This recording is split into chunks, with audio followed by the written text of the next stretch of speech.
kita akan membahas mengenai cara membuat database relationship. Dalam data ini kita memiliki tabel data pegawai, tabel gaji, dan tabel jabatan.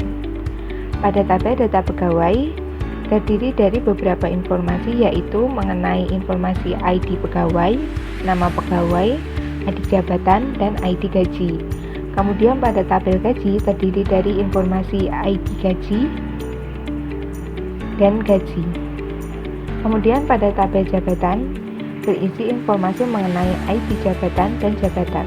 Dari ketiga tabel tersebut terdapat informasi yang saling berkaitan, yaitu mengenai ID jabatan dan ID gaji. Kemudian kita akan menghubungkan informasi-informasi tersebut menggunakan database relationship. Kita dapat menggunakannya dengan memilih database tool di relationship. Kemudian kita bisa memilih show tabel untuk memilih tabel-tabel mana saja yang akan kita gunakan untuk menghubungkan informasi-informasi tersebut. Pertama kita pilih data pegawai, kita add. Kemudian untuk gaji kita juga akan meng-add-nya. Kemudian untuk jabatan kita juga akan menambahkannya. Kemudian kita pilih close. Dengan tabel-tabel tersebut kita akan menghubungkan informasi-informasi yang saling berhubungan, yaitu ID, jabatan, dan pegawai.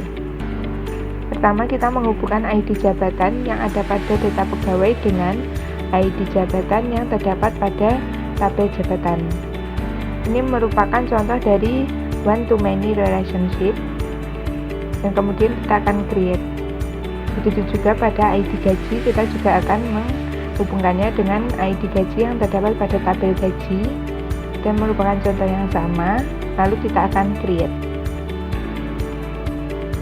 Setelah itu kita dapat menyimpannya, dan lalu kita meng-close semuanya. Lalu kita dapat melihat hasilnya, yaitu pada tabel gaji terdapat perbedaan, yaitu munculnya tanda plus-plus yang terdapat di sebelah kiri. Itu menunjukkan bahwa jika kita mengkliknya, maka akan muncul mengenai data pegawai yang memiliki ID gaji tersebut. Namun pada gaji G1 tidak terdapat nama pegawai. Hal ini dikarenakan pada tabel data pegawai tidak ada satupun pegawai yang memiliki ID G1, sehingga hal ini merupakan benar. Kemudian untuk melihatnya lagi, kita dapat mencoba untuk mengklik ID lainnya, yaitu G2. Di situ terdapat dua nama pegawai, yaitu Raditya dan Puinsha yang memiliki ID jabatan G2. Kita dapat mencocokkannya di data pegawai, dan hal tersebut memang benar bahwa Raditya dan Puinsha memiliki ID gaji G2.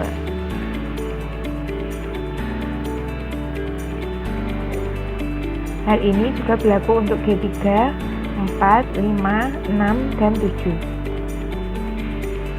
Kemudian kita juga dapat melihat hasilnya di tabel jabatan dengan hal yang sama. Informasi tersebut akan muncul mengenai informasi pegawai yang memiliki ID jabatan tersebut. Pada contoh 1A terdapat pegawai bernama Reza, dan hal itu memang tepat. 1B, 2A, 2B, dan selanjutnya. Dengan menggunakan relationship kita dapat mendapatkan informasi dengan cepat dan akurat, dan juga hasilnya akan lebih bagus daripada kita harus melihatnya satu-satu. Sekian contoh cara membuat relationship database. Semoga bermanfaat.